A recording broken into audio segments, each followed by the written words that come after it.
Hello student, स्वागत है आप सभी का आपके अपने चैनल में। हम आज आपसे बात करने वाले हैं बीए थर्ड ईयर के बारे में। बीए थर्ड ईयर का क्वेश्चन पेपर आपके साथ डिस्कस करने वाले हैं, जो कि आपका हिंदी का क्वेश्चन पेपर है, हिंदी क्वेश्चन पेपर। और ये आपका क्वेश्चन पेपर है 2022 का। तो हम इसको आपके साथ आज डिस्कस करने वाले हैं। हमने पिछली वीडियोज़ में आपका फर्स्ट ईयर का, सेकेंड ईयर के जो भी पेपर्स आपके आ रहे हैं उन सभी पेपर्स को आपके साथ डिस्कस कर रहे हैं। एंड आई होप आपको वीडियोस पसंद आ रही होंगी। वीडियो पसंद आए तो लाइक जरूर कीजिए। आपका कोई सुझाव हो, आपके कोई सलाह हो तो आप जरूर कमेंट बॉक्स में हमें बताया कीजिए, जिससे कि और भी अच्छे तरीके से आपके लिए वीडियोस अवेलेबल कराई जा सके, जिससे कि आपका हेल्प हो सके एंड और भी लोगों की हेल्प हो सके और बेटर कॉन्टेंट उन्हें मिल सके। ओके मेरे दोस्त, तो वीडियो पसंद आया हो तो लाइक जरूर कीजिए। चैनल पर नए आए हो तो सब्सक्राइब करके बेल आइकन हिट कर लो। आपको इसी तरह की वीडियोस लगातार मिलती रहती हैं। एंड आपका जो भी चीज़ें पढ़नी है, आपको फर्स्ट ईयर में है, सेकंड ईयर में है, थर्ड ईयर में है, आप किसी भी ईयर में आपने कोई भी सब्जेक्ट ले रखा है, वो सारा कुछ आपको इस चैनल पर मिल जाएगा। तो एक बार विजिट करके जरूर देखना। आइए स्टार्ट करते हैं। आपके सामने ये दिख रहा है आपको बीएससी वीएचएससी आपका, ये आप देख सकते हैं इनका एग्जामिनेशन का ये हिंदी भाषा और नैतिक मूल्य का पेपर है, जिसमें टाइम अलाउड दिया गया है 3 आवर्स का। मैक्सिमम मार्क्स आप देख सकते हैं। एंड इसमें आप देख सकते हैं निम्नलिखित क्वेश्चंस का आपको उत्तर देना है, जो कि अंक खंडों में समीक्षित है। जैसे कि खंड का है आपका वस्तुनिष्ठ प्रश्न। इसमें आप देख सकते हैं निम्नलिखित सभी प्रश्नों के उत्तर देने हैं और प्रत्येक के लिए आपको 1 नंबर मिलने वाले हैं। जैसे कि आप देख सकते हैं विकल्प का चयन करना है।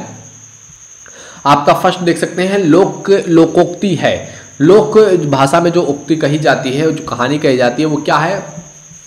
वो एक युक्ति है, एक वाक्य है, एक वाक्यांश है या लघु कथा है। तो जो लोक युक्तियाँ कही जाती हैं वो क्या है दोस्त? तो मेरे हिसाब से तो लोकोक्ति जो है वो क्या है? वो एक लघु कथा, एक छोटी सी कथा अपने आप में समाहित होती है और उसी के आधार पर वो चीज़ कहा जाता है। अनुवाद अंग्रेजी के किस पर्याय का है? तो अनुवाद अंग्रेजी के किस शब्द का पर्याय है? तो वो है आपके ट्रांसलेशन शब्द का। नैतिकता का प्रमुख गुण क्या होता है? आपके ऑप्शन से आत्मगत, वस्तुगत, धर्मगत, भागवत।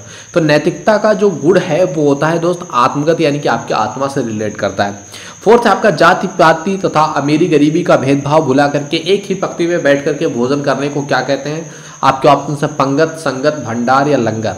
तो देखिए भंडार में भी नहीं, लंगर ज़्यादा बेटर शब्द होगा, क्योंकि लंगर में जो होता है जाति धर्म को छोड़ करके आप देखोगे जो दरगाह है अजमेर का, अजमेर के दरबार में जो लंगर बढ़ता है, किसी भी धर्म का कोई भी व्यक्ति हो, या फिर आप देखोगे लंगरों में जैसे कि सिखों के मंदिर हो गए, जो सिख गुरुद्वारे होते हैं, वहाँ के लंगर जो बढ़ते हैं उसमें कोई भी धर्म के लोग आकर के रहते हैं।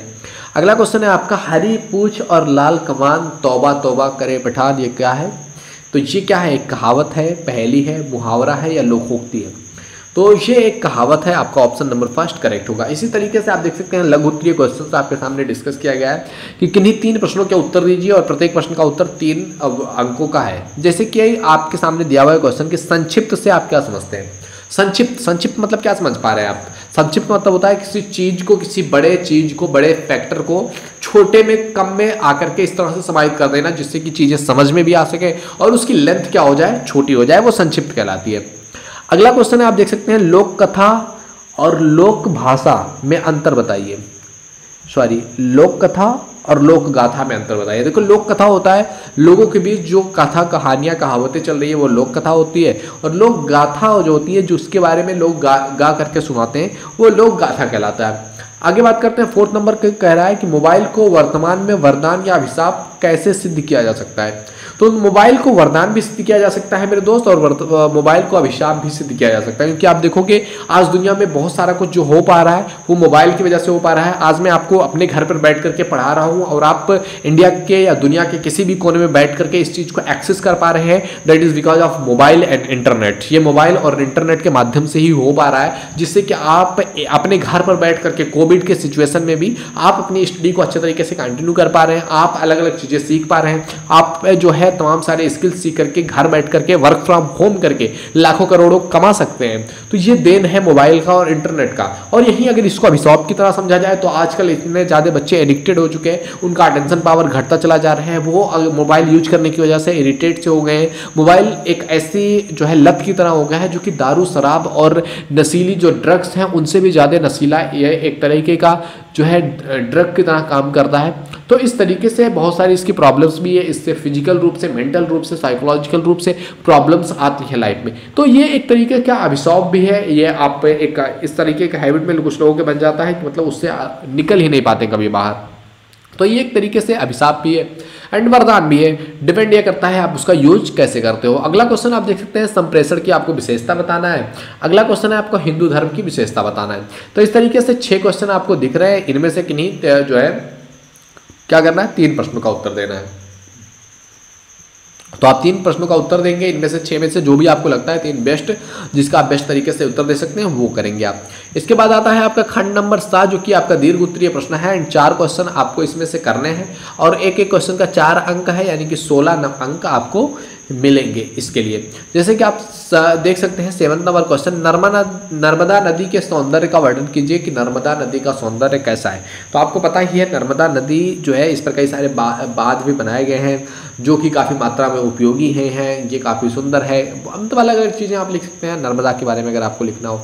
8 नंबर आप बात कर सकते हैं इंटरनेट क्या है, इसकी उपयोगिता और महत्व को प्रतिपादित कीजिए। जैसा कि मैंने मोबाइल के लिए बताया, तो मोबाइल अपने आप में केवल एक डब्बा है जब तक कि उसमें इंटरनेट ना आ जाए। इंटरनेट ही एक ऐसी चीज़ है जो पूरी दुनिया को एक साथ कनेक्ट करती है। इंटरनेट मतलब एक साथ अपने अंदर कनेक्ट करने की जो भावना है उसी को इंटरनेट कहते हैं और ये पूरी दुनिया को एक साथ ग्लोबलाइज करने में काफ़ी हेल्पफुल हो रही है। इसकी बहुत सारी उपयोगिताएं हैं। इससे आप मैसेज कर सकते हैं, मेल कर सकते हैं, वीडियो कॉल कर सकते हैं, कॉन्फ्रेंसेज अटेंड कर सकते हैं, अपने लाइव लेक्चर्स ले सकते हैं, किसी को कुछ सिखा सकते हैं, किसी के चेहरे पर स्माइल ला सकते हैं, आप यूट्यूब कर सकते हैं, फेसबुक, इंस्टा, अलग अलग सोशल मीडिया यूज कर सकते हैं, लोगों के लाइफ में इम्पैक्ट डाल सकते हैं, लोगों को पॉजिटिविटी दे सकते हैं, लोगों को जो है इंस्पायर कर सकते हैं, लोगों को जो है इन्फ्लुएंस कर सकते हैं। बहुत सारा कुछ है जो इंटरनेट के माध्यम से किया जा सकता है और इसका महत्व धीरे धीरे लगातार बढ़ता जा रहा है।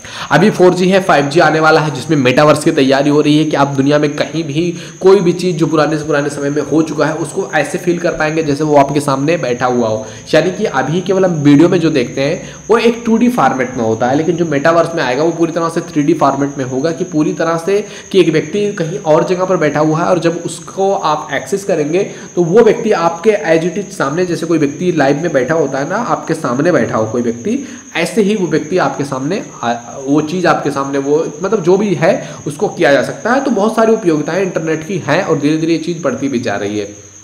अगला है आपका पत्रकारिता से आप क्या समझते हैं, पत्रकारिता के विभिन्न प्रकारों के बारे में बताइए। तो पत्रकारिता अपने आप में एक तरीके से आप बात करोगे तो जो आपका पत्रकारिता है ये डेमोक्रेसी का चौथे पिलर के रूप में जाना जाता है मीडिया को।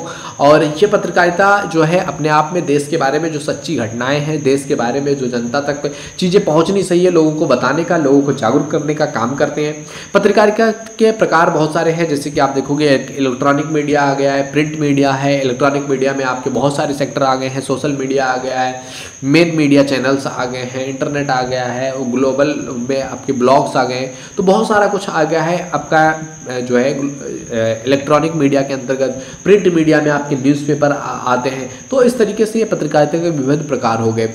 10th नंबर क्वेश्चन है आपका जैन धर्म का परिचय देते हुए जैन धर्मों के प्रमुख सिद्धांत और विशेषताओं के बारे में बात करो। तो जैन धर्म आपको पता ही है कि इसके प्रवर्तक महावीर जैन हैं एंड जैनों के तमाम सारे सिद्धांत है उसके बारे में आपको व्याख्या करना है। तो इस तरीके से आपका ये 4 क्वेश्चन था एंड इन चारों का क्वेश्चन का आपको आंसर देना था। इस तरीके से आपको 16 नंबर का ये क्वेश्चन पेपर बनता। तो ये था दोस्त आपका BA थर्ड ईयर के हिंदी का question paper. I hope video तुम्हें पसंद आया होगा। वीडियो पसंद आया तो लाइक जरूर कीजिए। पहली बार चैनल पे आए हैं please visit the channel. If you think it is valuable तो आप सब्सक्राइब भी कर सकते हैं। ओके मेरे दोस्त, तो मिलते हैं आपसे अगले वीडियो में। तब तक के लिए जय हिंद, जय Bharat, thank you, bye bye.